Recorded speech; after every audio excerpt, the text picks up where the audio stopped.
Apakah saya tidak cinta sama rakyat, tidak ngurus orang miskin? Bukan. Apakah saya tidak mengobati orang sakit? Bukan. Apakah saya tidak menggratis ke sekolah? Bukan. Saya dibenci itu karena ingin merubah pola pikir warga. Anda tidak boleh begini, harusnya begini. Anda harus begini, harus begini. Setiap orang di jalan diomeli, dimarahi, dipelototi, melotot, ketemu orang yang kira-kira tidak disenangi melotot. Hercules, tolong ya, lu jaga kesopanan adab lu. Lu udah menghina seorang purnawirawan, jangan lu merasa paling hebat. Ingat, di atas langit ada langit. Gatot itu juga menghina presiden karena dia juga purnawirawan. Nah, kemudian belajar biologi langsung ke hutan terdekat. Kalau itu adalah pembelajaran yang berkaitannya dengan peningkatan kualitas dan kapasitas anak-anak, tapi tidak memberatkan, tidak bisa juga seluruhnya anak-anak ini nggak boleh sama sekali belajar di luar sekolah. Maksudnya biar jernih. Penggunaan kata Anda miskin, tapi jangan sok kaya kepada anak yang masih muda. Ini menurut gue sangat-sangat negatif.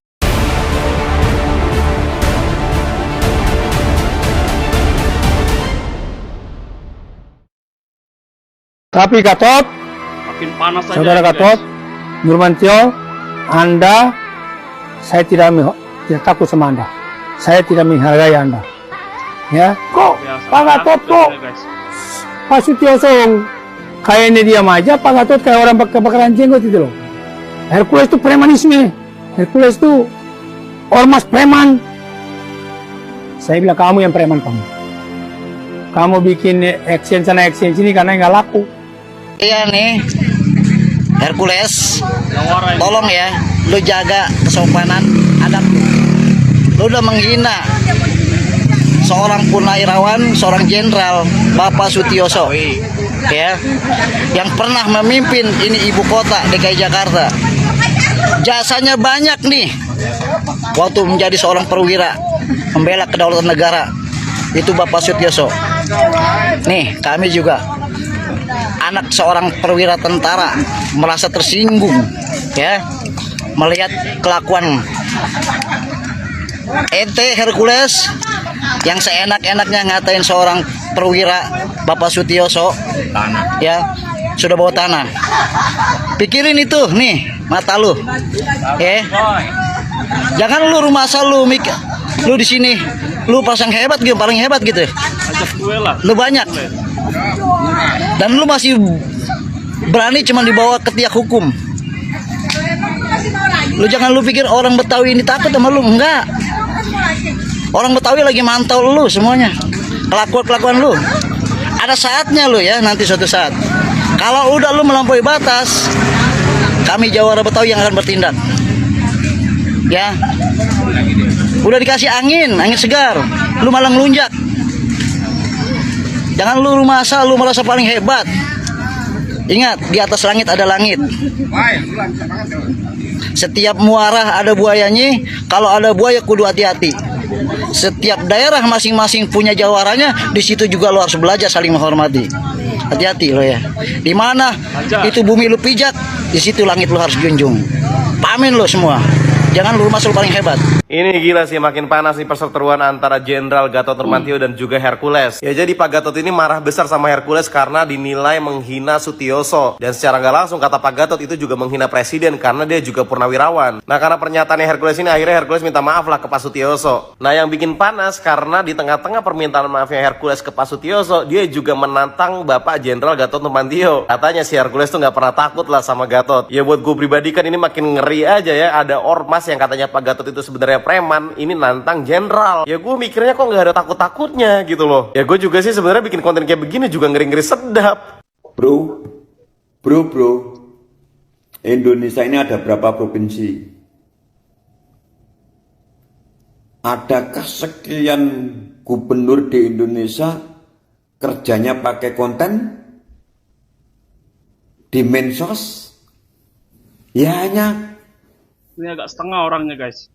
gubernur pujaanmu itu, sesembahanmu itu, yang ada itu di seluruh Indonesia ini. Ya, oh tapi kan kreatif, iya kreatif. Wong dia karena kreator, konten kreator, cari duit lewat mensos, ya kudu kreator, itu tidak kerja. Ya, paham bro? Orang kerja itu, yang baik itu pakai kearifan, pakai kesantunan. Ora setiap orang di jalan diomeli, dimarahi, dipelototi. Melotot, ketemu orang yang kira-kira tidak disenangi melotot. Ya, semua ada aturan. Kalau hanya main melotot itu main matanya bisa mengeluarkan sinar gitu. Ya. Junjunganmu itu bisa ngomong apa saja, bisa ngatur apa saja karena pejabat. Tapi harus sadar pejabat itu ada regulasi, bro. Ada regulasi. Tidak semuanya sendiri. Tidak sesuka-suka gue, tidak sesuka-suka lo. Itu loh. Presiden aja mau kunjungan ada tata caranya, aturannya kok. Kalau hanya di sungai, anak saya itu bisa itu di sungai jumputi sampah, itu bisa. Itu kesadaran, itu biar bisa dicontoh. Itu tidak dicontoh, itu hanya cari ketenaran, bro. Junjunganmu itu cari ketenaran. Ayo, kamu bisa menjamin. Saya setuju, penertiban saya setuju, tapi caranya yang bijaksana. Bisa menjamin kalau semua sudah ditertibkan, hidupnya rakyat Jawa Barat itu makmur, ya toh, sukses, tidak ada yang nganggur, ya gitu, bisa dijamin. Belum tentu, bro. Ini sungai-sungai dibongkari, saya setuju. Tapi nilaimu jangan saat ini, nanti musim hujan. Tempat-tempat yang dibenahi itu masih banjir enggak? Atau banjirnya lebih besar enggak? Itu dilihat nanti, jangan sekarang. Tahu enggak Tukul? Kamu tahu enggak pemain Tukul? Tukul Arwana, ya. Sanjungan itu adalah teror, ngerti? Sanjungan itu adalah teror, gitu loh. Tapi enggak, junjunganmu itu disanjung suka, setiap apa harus dikontenkan. Jangan-jangan malah itu dibuat seperti itu, ya sudah disetting supaya dapat uang banyak dari kontennya. Itu akhirnya banyak orang yang nilai, bro. Wisuda ini kan beberapa tahun terakhir menjadi tradisi, tidak hanya SMA, bahkan ada TK wisuda, SD wisuda, SMP wisuda, begitu juga SMA. Aturan mengenai wisuda ini belum ada aturan formal, Orang baik Permendikti semua ini, guys. Permendikti juga belum ada, kecuali perguruan tinggi itu wajib wisuda. Nah, selama satu tidak memberatkan siswa, selama tidak memberatkan orang tua, selama tujuannya baik, misalnya di forum wisuda itu untuk silaturahmi, pasti keluarga memberatkan. besar, kemudian untuk Karena silaturahmi, nggak semuanya orang punya wali duit. murid, itu nggak ada masalah selama itu. Pertama, tidak memberatkan orang tua selama tujuannya untuk silaturahmi. Dan yang ketiga, kadang-kadang sekolah swasta misalnya, kenapa mereka harus mengadakan wisuda? Karena sekaligus menjadi ajang promosi. Ya. Soal wacana apa kebijakan soal larangan wisuda ini kan jadi sorotan. Kemudian tadi ditanggapi oleh Pak Mendikbud. Nah, kalau bisa ya dikembalikan saja kepada persetujuan orang tua dan wali. Begini, cara teori itu adalah tergantung kemampuan orang tua dan persetujuan orang tua. Kan orang jangan ngelihat ke atas. Saya ini hidup bergaul dengan masyarakat dalam setiap hari. Tapi orang tua itu tidak akan kuat manakala sekolahnya menyelenggarakan. Anaknya nangis, anaknya ngambek, anaknya merasa di lingkungannya jadi terpinggirkan sehingga orang tuanya terbebani. Akibat orang tuanya terbebani, pinjem bank emok.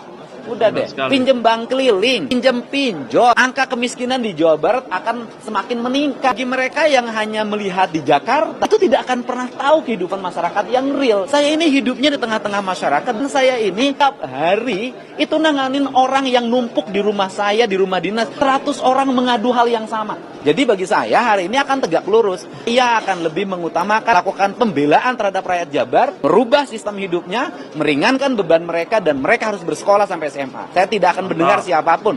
Yang penting saya sebagai Gubernur Jabar bertanggung jawab terhadap kesejahteraan rakyat Jabar. Ya. Ini viral di SMA Daerah Bandung, ada guru meminta siswanya bikin gambar alat kelaminnya sendiri. Kalau guru itu ada kan, kalau guru itu ada, sebutin gurunya di mana, SMA mana, besok saya berhentikan. Ya. Cek langsung ya Bang? Iya, kita cek langsung. Pokoknya kita tidak akan ada toleransi guru-guru yang tidak mencerminkan spirit pendidikan. Soal Cirebon diusulkan sebagai daerah istimewa, ada sudah dengar soal itu? Kenapa? Cirebon diusulkan sebagai daerah istimewa, sudah dengar soal itu? Iya, kita sih selama itu untuk kepentingan dan kesejahteraan rakyat Cirebon nggak ada masalah. Kan seluruh rangkaian itu adalah bagian dari upaya kita menghargai culture atau kebudayaan, menghargai sejarah, dan menghargai masa depan. Saya sebagai gubernur akan mendorong siapapun, kelompok manapun yang memiliki cita-cita membangun keistimewaan setiap daerah. Ada soal Studi perpisahan, tour. study tour, anak-anak yang terdampak langsung pada program ini pernah nggak ditanya? Jadi menurut saya ini ada dalam Undang-Undang Perlindungan Anak, ada dalam Undang-Undang Sidiknas bahwa mereka itu wajib untuk ditanya sebenarnya stakeholder terkait ini. Baik itu anak dari versi anak, baik itu versi orang tua maupun versi guru-guru. Kalau pakai data pasti lebih kuat lagi gitu Pak.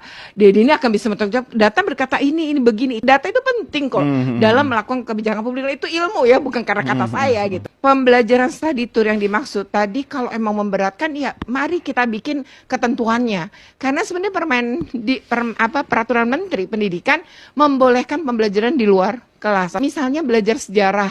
Oh nih datang ke museum kan boleh. Kemudian belajar biologi langsung ke hutan terdekat. Kalau itu adalah pembelajaran yang berkaitannya dengan peningkatan kualitas dan kapasitas anak-anak, tapi tidak memberatkan, tidak bisa juga seluruhnya anak-anak ini nggak boleh sama sekali belajar di luar sekolah. Maksud saya biar jernih. Sini gue tunjukin salah satu blunder diskusi publik dan komunikasi publik dari Deddy Mulyadi.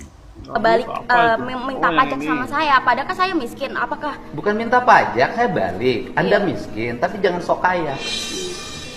Oke, sebagai konteks, Deddy Mulyadi itu lagi menggelar diskusi publik di Cikarang.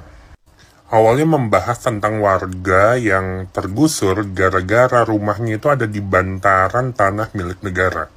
Lalu ada salah satu anak muda masih SMA, perempuan gitu, justru mempertanyakan tentang perpisahan di sekolahnya yang dihapus di SMA 1 Cikarang Utara. Secara kebijakannya menurut gue kebijakan yang cukup berpihak gitu ya, tidak ingin memberatkan para orang tua murid. Tapi cara penyampaian dalam diskusi publiknya itu yang gue punya 3 poin gitu ya. Pertama, penggunaan kata Anda miskin, tapi jangan sok kaya kepada anak yang masih muda. Ini menurut gue sangat-sangat negatif. Itu seperti memutus harapan anak tersebut. Kedua, ketika Deddy Mulyadi bilang Anda miskin jangan sok kaya itu di depan publik, di mana publik itu melihat anak muda itu, pasti ini sangat kena mental.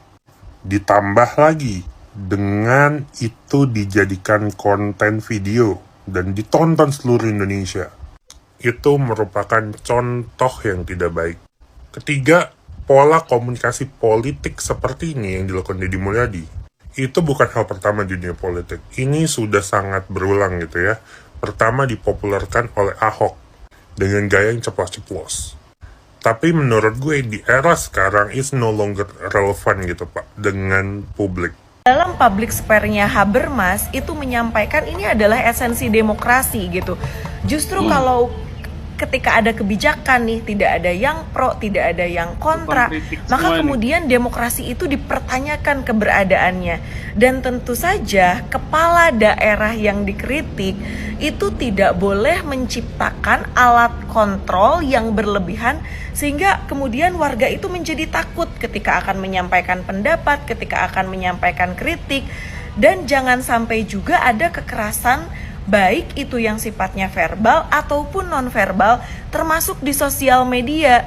Jadi misalnya dengan menggunakan pasukan cyber berbayar untuk mengcounter kritik dengan komentar-komentar yang jahat, yang ini tentu bisa mengancam demokrasi kita ke depan, dan ini bisa menjadi berbahaya untuk demokrasi kita ke depan karena tidak akan ada terbangun checks and balance.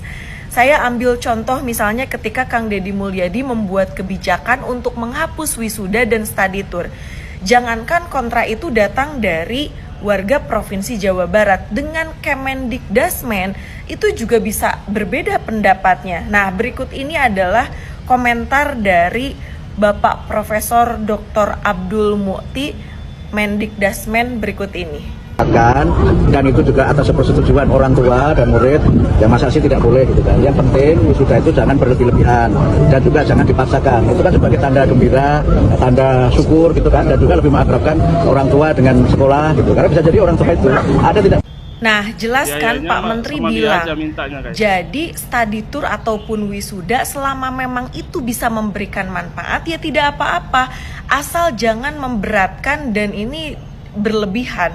Itu adalah kuncinya. Jadi study tour itu biasanya kan siswa menabung nih 3 tahun misalnya untuk pergi kemana, ke Pangandaran, pergi ke Cipanas Garut gitu ya, dan juga tempat-tempat wisata lainnya. Selain memang kemudian study tour ini bisa mendapatkan ilmu, tentu kegiatan study tour ini bisa mendorong perekonomian lokal, bisa meningkatkan jejaring dan kerjasama, pengembangan infrastruktur pariwisata, dan lain sebagainya. Jadi ini sebetulnya tinggal bagaimana caranya untuk mengemas agar bisa menambah nilai edukasi. Atuh meureun Pak, peperiheun mah kaluar negeri teh urang teu tiasa gitu nya, setidaknya ke area 27 kabupaten kota lah yang di situ ada tempat wisatanya. Memang apa sih salahnya, apalagi kalau misalnya itu mengandung nilai edukasi. Ini sekedar contoh aja gitu ya teman-teman. Jadi soal problem di Jawa Barat itu jangan hanya diselesaikan hal-hal yang hilirnya saja gitu. Misalnya apa? Dengan menghapus wisuda tadi, study tour, kemudian ada kebijakan terbaru nih. Misalnya laki-laki vasektomi itu jadi syarat bansos dan diberi insentif, kemudian mengirimkan anak nakal ke barak, dan sejumlah kebijakan-kebijakan kontroversi lainnya. Tapi justru hulu dari permasalahan ini yang kemudian itu harus menjadi pembenahan utama, itu jangan sampai diabaikan gitu. Dan saya berharap dimanapun kita berada, kita bisa berdemokrasi secara santun. Kritik itu memang kadang keras, tetapi sepanjang itu tidak ada ujaran kebencian, saya kira hal itu tetap harus dilindungi karena berpendapat itu adalah hak konstitusional warga gitu. Dan penentu batas itu haruslah hukum, bukan kekuasaan, bukan dengan manuver-manuver.